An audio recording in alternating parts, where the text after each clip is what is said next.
Hey everyone, welcome back. Thanks for tuning in. This video we're going to be reviewing and installing the Anderson fuel rail kit for the 86 through 95 Mustang. The kit comes with everything you see here on the table. A fuel pressure regulator with gauge, -8 feed line, -6 return line, -8 and -6 hose end fittings, spring lock adapters, and the main component, the Anderson fuel rails.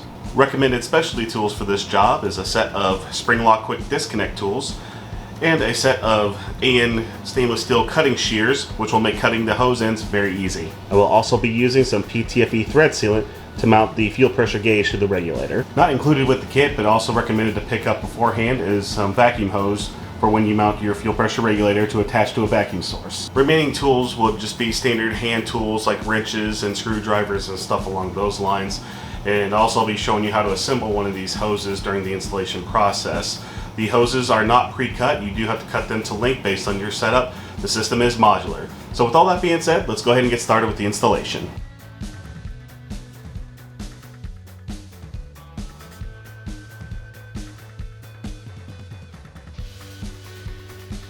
The kit will be installed on my 1993 Mustang GT.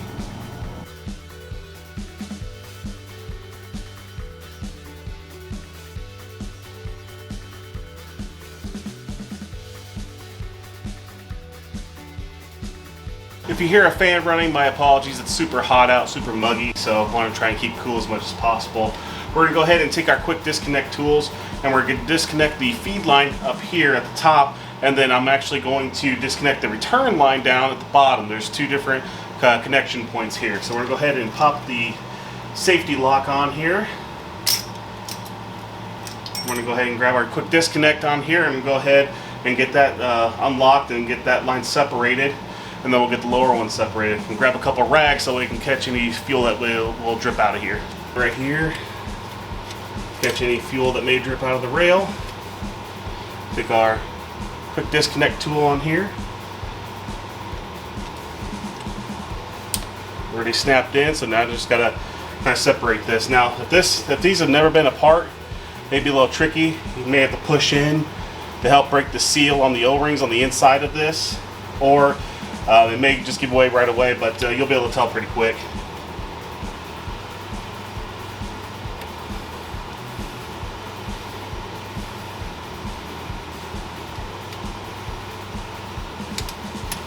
There we go.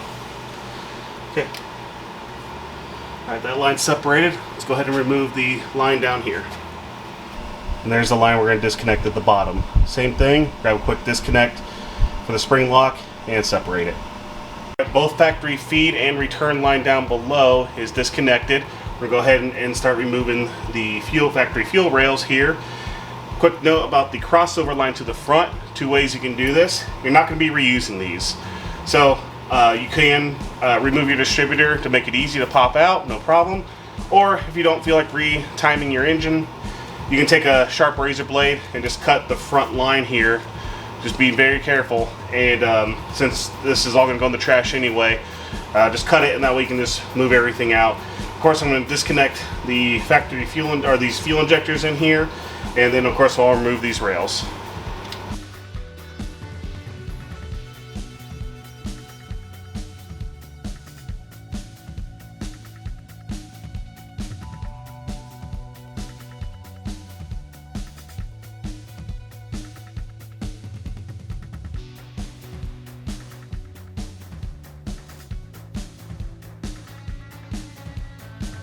Alright, now we're going to go ahead and assemble the fuel rails. We're going to take one of the -8 adapters. There's 3 of those included. They're going to go on each side of the rail here. The exception is this 45-degree swivel fitting. This is included to provide extra clearance around the distributor. Some aftermarket intake manifolds and distributors won't require this, but it's nice that it comes with it so you can orientate your hose any which way you want. So this will go around. Let's see here, that's the other side. So that will go around the driver's side front, which is this one. So we'll lubricate the O-ring with some dielectric grease. Any super lube, non-petroleum based lubricant will be good. We'll thread that in here and tighten it down. And then we'll install the injectors into the rails and get those set into the car. Alright, now I'm going to go ahead and lubricate the O-rings on the injectors here and get them seated into the rail. I like doing this first just because it makes it easier to set the whole assembly into the lower intake manifold.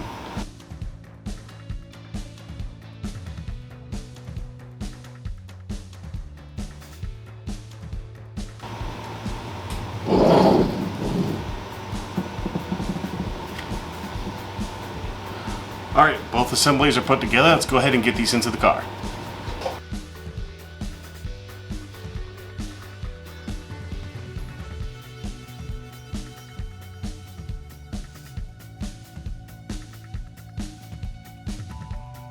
Alright, just a close up here of the fuel fitting. You can see it has plenty of room around the distributor. It's nice that it comes with this, that way you can orientate your hose any way you need it. And this does swivel in place so you can move this anywhere you need. Alright, let's go ahead and button up the other side. This side went on a little bit easier. The only thing to take note of is if you're still running your coolant tube for your heater hose, this injector here will be pretty tight.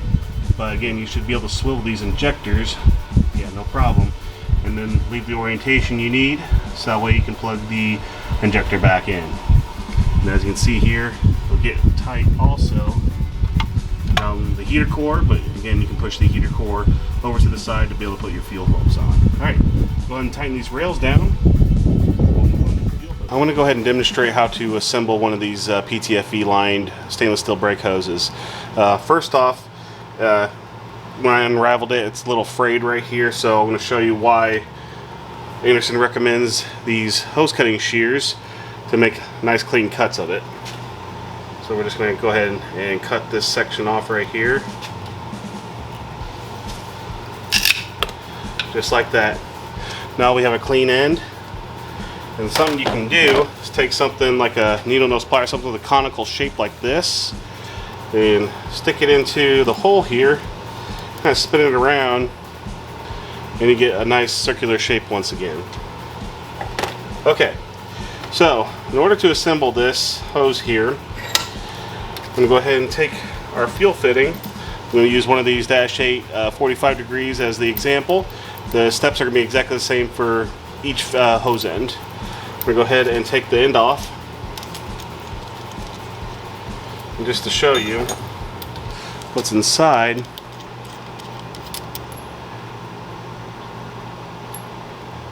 inside is this little, they call it an olive, I guess you can call it an insert.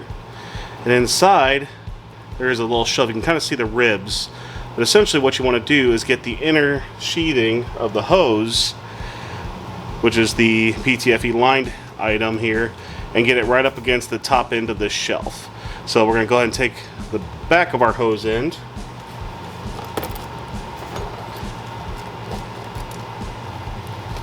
we'll go ahead and slide it down over like that. As you can see, a lot of this is showing. We don't want that much showing, but for example purposes this will be fine. But got this cap in down here, we're going to let that slide down. We'll just put it in the device to make this easy. We're going to take our olive cap now and put it over this, and we want it to be right at the edge, right, just like that. Okay, perfect. Okay, so now I'm going to take a little silicone spray, just like that, just a little bit. Take the hose in, we're going to stab this pretty much into here. We want this seat all the way down, just like that, very easy. Alright, now we're going to take this end that we just slid down and thread it back onto the fitting. Should thread on a good amount by hand. Once you get to a hard stop, then you can start tightening it with a wrench. Pretty easy.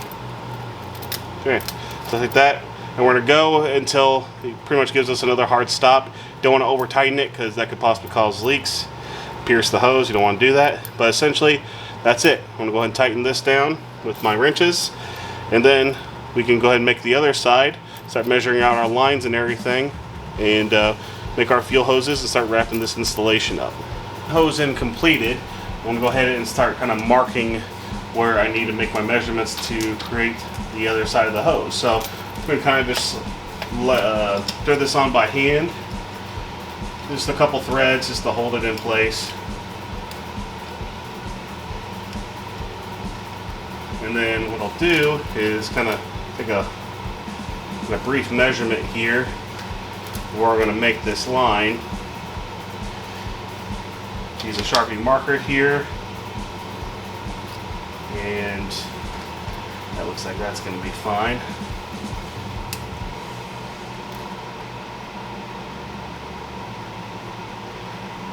Tighten it up a little bit, go right there. That looks good. All right. That's where we're going to make our cut, make our other hose end. Our crossover line is complete. Went ahead and lubricated the threads a little bit with some silicone spray so that way nothing gets bound up or anything like that. And go ahead and thread these onto the front.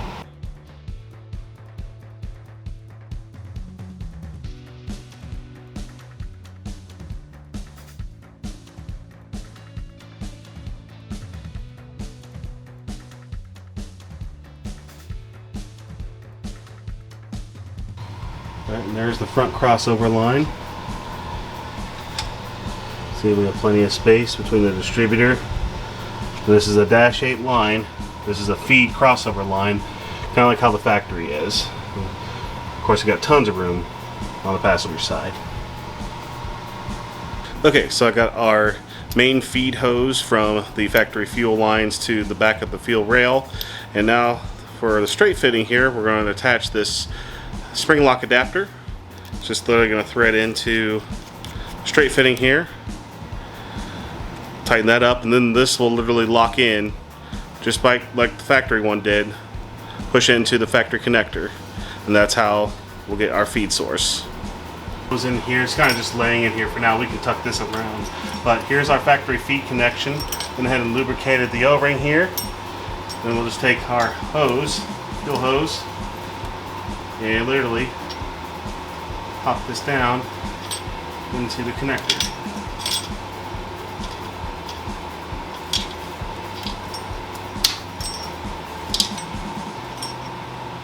And there we go. And actually we can still utilize the factory spring lock protector. Just literally pop it on. Just like that, we have our feed connection. On the other side, I decided to run the remainder of the hose through the inside of the inner fender well. Went through the back side of the rail, through the opening on the fender apron. That's where I'll make my finalized connections over to the regulator. Just briefly here, you can see how everything's going to lay out. So this is the hose that's running from the inner fender back here, going to the back of the rail. Of course, got the line going to the back of the rail, which connects to our factory feed line right there. And of course our return is down here. So you can see things kind of tuck away pretty nicely. We're going to go ahead and mount the regulator. For me personally, I'm going to mount mine right here, because the hose for the feed's right there, and of course the return is right below it. So I'm going to go ahead and take the bracket that comes with it and drill a couple holes, put some self-tappers in, get it ready to install.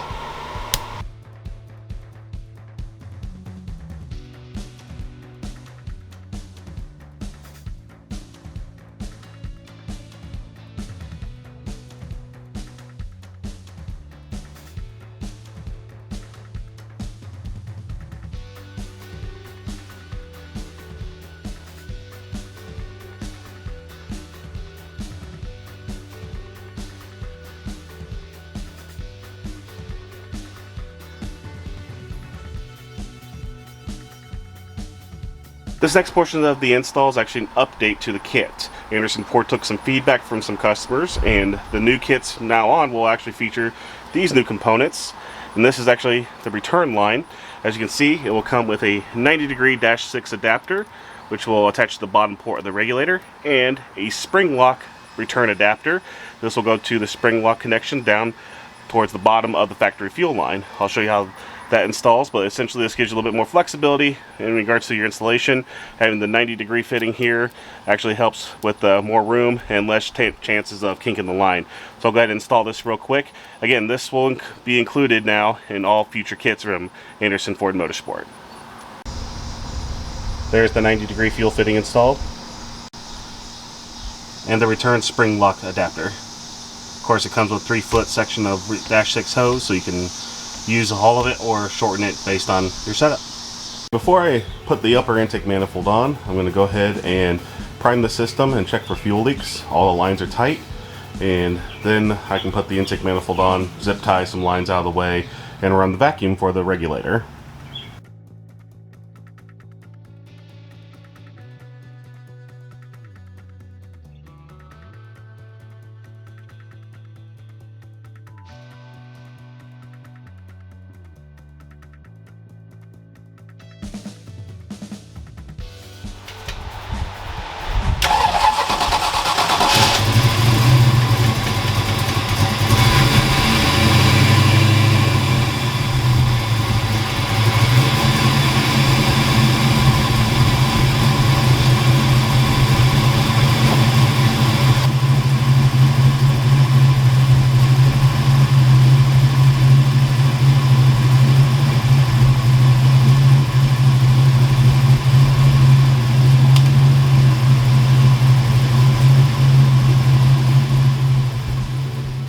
Overall review of this fuel rail kit: it is a super simple installation.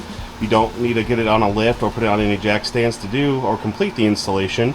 The only tedious job is actually assembling your fuel hoses. The dash 8 lines are actually simple. The only real thing that might be a little bit of a problem is the dash 6 lines, because of just how physically smaller they are. Overall, this is a great option to start upgrading your fuel system. Being that the system is modular, you can upgrade things as you go and as your budget allows.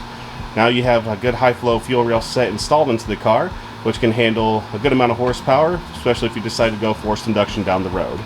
If you're to finish out the fuel system, you would just need to create a brand new return line that goes all the way to the tank and the regulator, and of course a feed line that goes up to the rail and to the back of the tank.